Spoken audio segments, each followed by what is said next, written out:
This Pendragon Winter Sports Preview is sponsored by Pender Community Hospital, a proud supporter and official physical therapy provider of Pendragon Athletics. Go Big Red!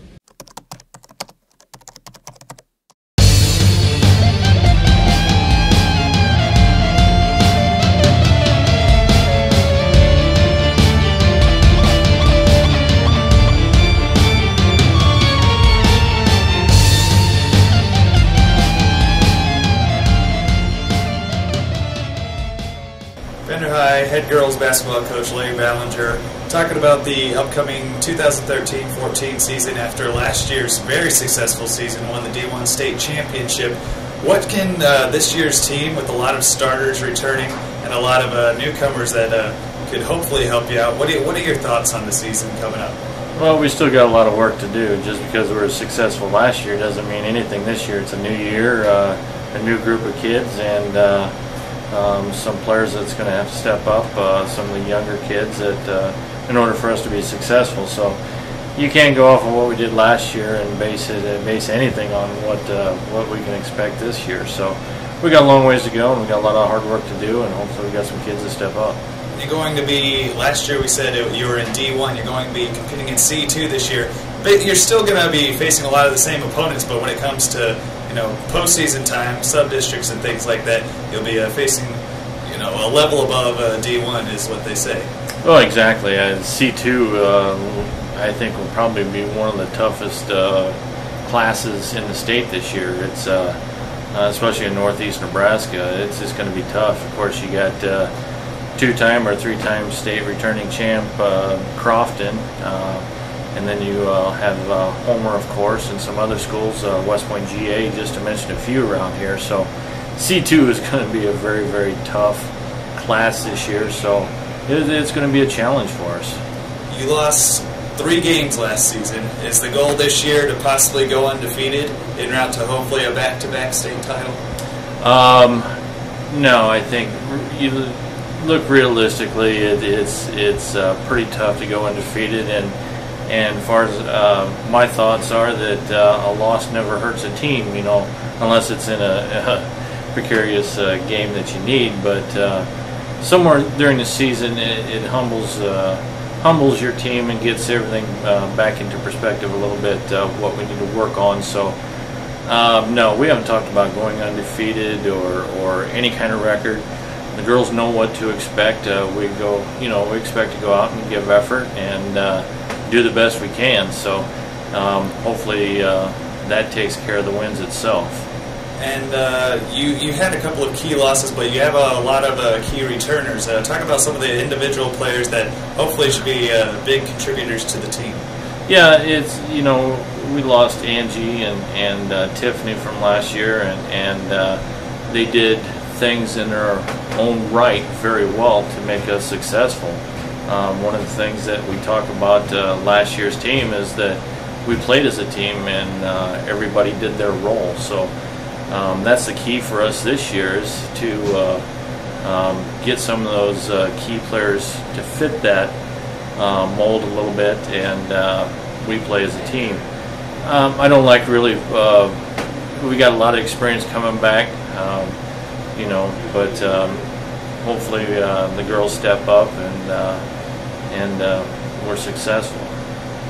And you got a couple of younger players that possibly are good in the junior high ranks. Do you think there's some incoming freshmen, maybe some sophomores that you've noticed in the first few practices of the season that could possibly help out on varsity?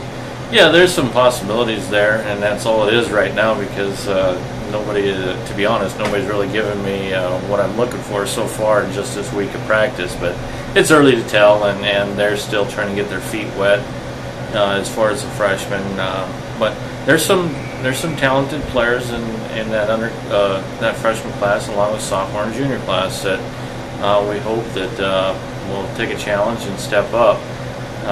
But they got some work to do yet. So. First official game of the season is at Wakefield on the 5th. What are you hoping to see in that first contest that will make you feel comfortable and have a good idea of what the rest of the season could look like? Well, they're going to have a very nice team. They're very quick, and they're going to play some good defense. They'll pack it in against us, is what I'm expecting, and we better be shooting well from the outside. If we're not, it's going to be a long game and could be a dogfight to the end. But they got some talented players of their own. Lauren Lemkolt, who is a very nice ball player in her own right, so she can put 30 up on a team pretty easily. So we're going to have to play some defense.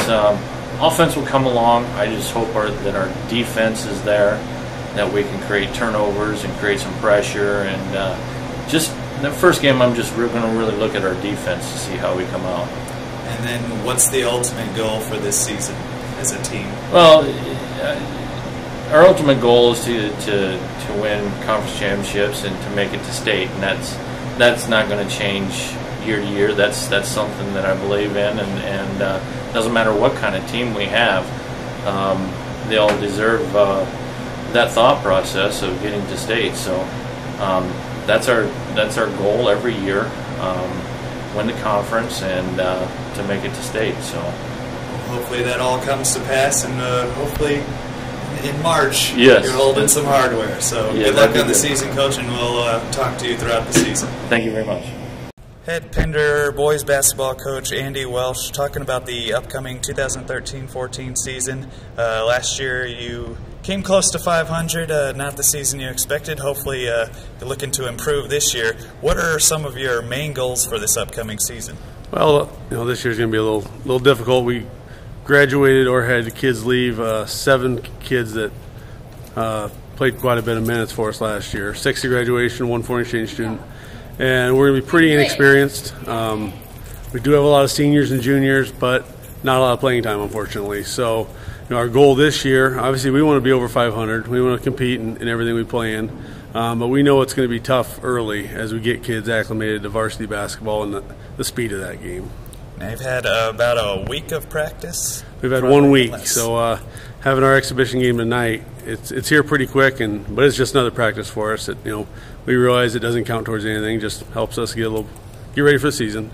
Okay, and then your first official game is going to be on the 5th at Wakefield, and I guess what do you hope to see in that first contest that will really shape how you handle the rest of the season? Well, we'll always start that game off with Wakefield every year, and they are going to show you what you're strong at and what you're weak at. They always come out and play very physical man-to-man defense. They have good shooters, so we got to play good defense. They're always coached pretty well. They're pretty disciplined. So it's always a good measuring stick, that first game against Wakefield, to see where you're at.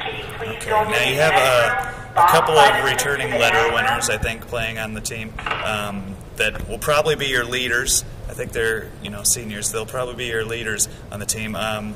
Talk about what they'll bring to the table, and then in that first week of practice, see if you've seen some of the young guys that could possibly have an impact at the varsity level. Oh yeah, Derek Morgan and Devin Kalp, those two played quite a few minutes last year, and we look for them to be our leading scorers, and they'll do that. They're both pretty well capable of doing that. In our first week of practice, and things I saw in open gym is we are a very athletic team this year. All the way from our seniors, or our centers to our guards, we can all run the floor. Got a couple younger guys out. Jake Rediger is going to step up this year. We got a new kid in the school, Cody Wagaman. He'll contribute. Corbin Lamplot, Zika Sloman, Matt Urbanik. I'm sure I'm missing a couple. Tyler Grelier, senior, he'll play some this year. Justin Buholtz. We're going to run, and we have to be able to run. We don't have a true back-to-the-basket type center this year, so we're going to spread the floor, and our kids got to get up and down the floor. So what are your I know the girls are competing in C2. Is that the case for the boys as well? We are in C2, and we drew a pretty tough sub-district. Archbishop Bergen's down there and West Point CC or GACC, and they'll both be probably top 10 teams in the state. But we fall in that category every year. Last year we were in the same one as Howells. We know that we got to come out and shoot the ball well and play defense to have a chance to win those type of games. Okay, now as a coach, what are your personal goals, and then what are your team goals for the year? My personal goal is to just to see these kids who haven't had a lot of experience, enjoy playing the game at a high level. I want to see them have success. I want to see them, gel as a team and realize that, even though they don't have experience, they can come out, put together a team and have some success. Our team goals, we always get together right before the first game and discuss those with the team. We just go to the practice and, try to get better every day. I assume our team goals are always to make it a state. Find a way to win those 3 games in districts. But as an overall season, I think our goal is to be over 500 and, have a chance to compete with anybody we play with. Well, Coach, good luck with your exhibition game tonight, and good luck with the season. Thank you very much. All right. Pender High head wrestling coach Dennis Oliver joins us right now. Coach, what are some of your expectations, especially from 5 seniors going to be on this, 10 participants is what I've seen on the roster so far? We have 9. Okay. Team-wise, dueling is going to be kind of hard because we don't fill 14 weights. But you can measure duels in other ways. Just as long as you win more than you lose from the other team, I consider that a victory for us. As far as what I got coming back, I got a lot of state PowerPoints coming back. We have a lot of expectations from 3 of them that are coming back. One's looking for a 4-time. The other 2 are looking for 3-time state championships, and I'm sure that's working on them. So far, they've handled the pressure. The season hasn't really begun yet. That starts this week, but I could tell the urgency is on their faces. The other returning senior I have is Christopher Kai, and he's moved up in weight. And I actually think he's going to do better at that weight class. So as far as the season goes, he should improve, and he'll be there at the end for us. I got the extreme on my team. I either got a lot of experience or I got a lot of rookies. So I'm kind of battling, trying to bring them up and then keep them up. I can't really tell you how the future is going to tell until probably 3 weeks before the state meet and how those kids will improve. Leland Bowder's coming up. He's got a lot of experience. Devin Saul coming out. He's a big kid and he's got a lot of power. James Benson, he's got a lot of power and he's going to be in an upper weight class. So there's a lot of things that can happen. I got Christopher Abbey at 160. With a lot of work, those individuals should be there at the end for us too. Are any of these guys competing in the same weight class? So you're not. There's 14 weight spots, right? Right. And do you have 9 wrestlers? Anybody in the same one? No, they're all separated. Okay. We separated each other. And I forgot my 113-pounder. He placed last year at 6th place, and he's back at the same weight. He's going to be a big 113-pounder. So, there's a lot of high expectations off of him. And you mentioned earlier you had the 3 returning state champions in Mark Dunn, Jacob C. Beatty, and Benny Oliver. Mm-hmm. All of them went out for football and faced some injuries during the season. Did that kind of scare you a little bit and, the possibility of severe injury? You can't really worry about things like that. I mean, you could get hurt coming to school in the morning. If you worry about things like that, then fear of actually competing and doing well is going to be on the back of your mind also. Just compete hard. And that's what they did in football. And, it's just one of those years where they just got hurt. But the injuries are all healed and they're healthy and we're ready to go.